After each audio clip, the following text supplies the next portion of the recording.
If you are new here, welcome. In the previous part, we followed Mucha's trail from Zbiroh to Moravský Krumlov, discovering the beginnings of the Slav Epic and its incredible history.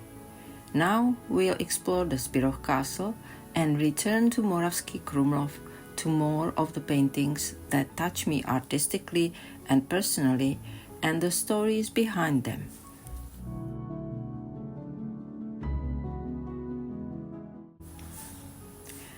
I was surprised to find out that Mucha painted Ivančice and also about this town's significance in our cultural history.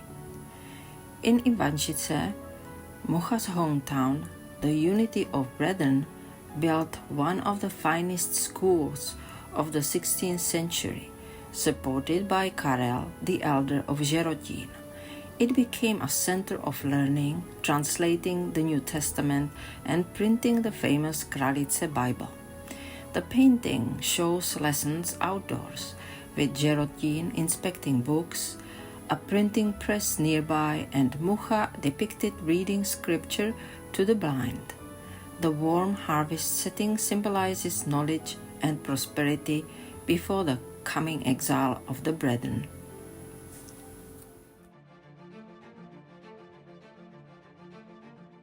This one is my favorite, as for the composition, light and colors.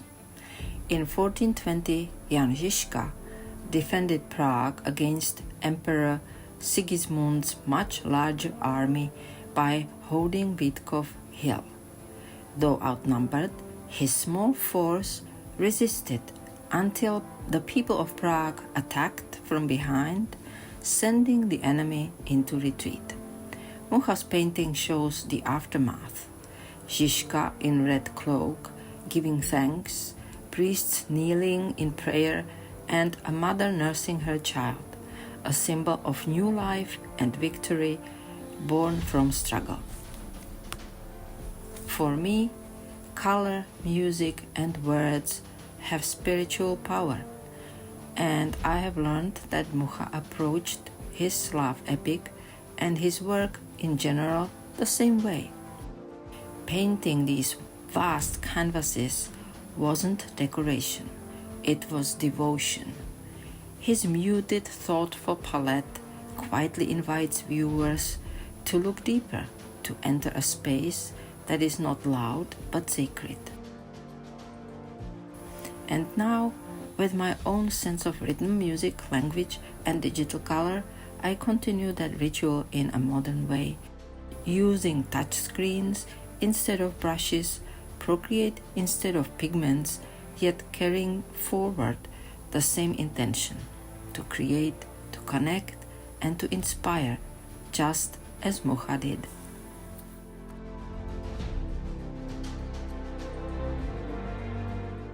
There is a city called Poděbrady after the king. I love how the scene is almost humorous and very theatrical.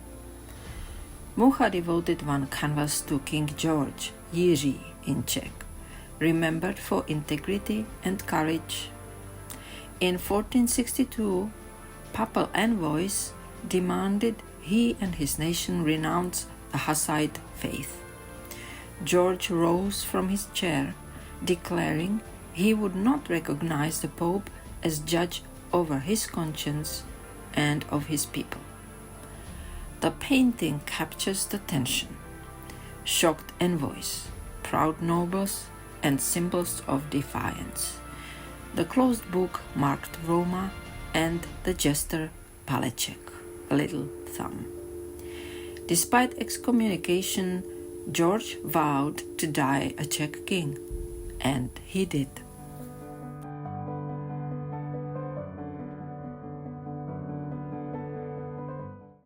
How it all ends is important, so I want to share it with you. Mucha divides the scene with 4 colors: blue for pagan antiquity, red for rulers and reformers, black for oppression and lost battles, and yellow for joy and freedom after 1918. The painting shows people celebrating independence, legionaries returning, and women preparing garlands, while an old man gives thanks for seeing freedom. Dominating the upper part is a young Slavic man, arms outstretched, holding wreath of victory and unity, with Christ blessing all the nations behind him. A rainbow arches above, symbolizing the ultimate message of the cycle, peace between nations. These are Mucha's own words. I'm convinced that every nation can only continue to develop successfully if its growth is incessantly and organically connected to its roots, and that the knowledge of one's history is essential for maintaining this connection. The purpose of my work has never been to destroy, but to create constantly, to build bridges, because we must all seek solace in the hope that all of humanity will become closer, all the easier if they know each other well. In the evening, after dinner, in the castle's stylized restaurant, we explored the grounds in the dimming light.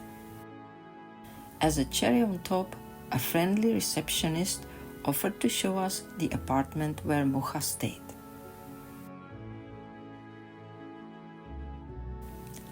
The next day we toured the castle, saw the space where Mucha painted the Slav Epic, a big hall. We couldn't photograph or film during the tour, but I got some footage from the TV documentaries at the entrance. There was supposed to be an exhibition of Mucha photographs, but it had been removed for a conference. A kind lady from the ticket office took us to another room, showed us photographs of people from Zbiroh who Mucha used as models for the epic, and explained how he could walk directly from his apartment to his studio in the big hall. She even took us back to the big hall again and unwrapped for us all the panels with the photos. Very generous of her. In the afternoon, we walked around the castle's perimeter.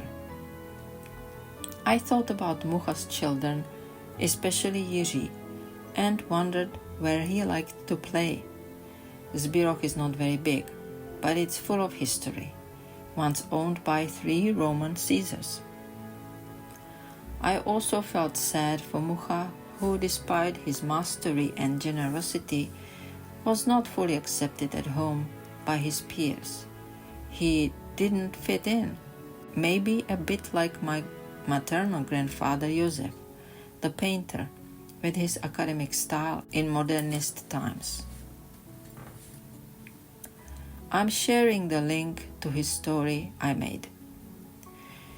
Mucha's success abroad probably caused envy at home, which didn't help in his effort to promote the Slav Epic.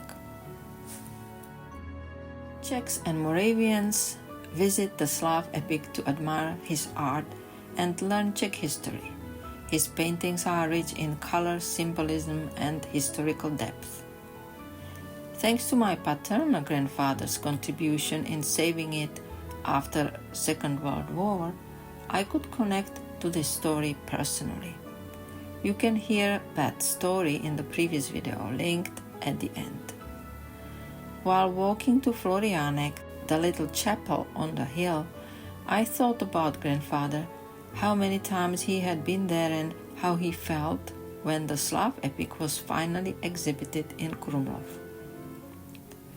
Following this part of Mucha trail, I came to understand not only his art and history, but also my family's history, how everything is unexpectedly connected. And I believe this is not the end of my exploration of Alfons Mucha.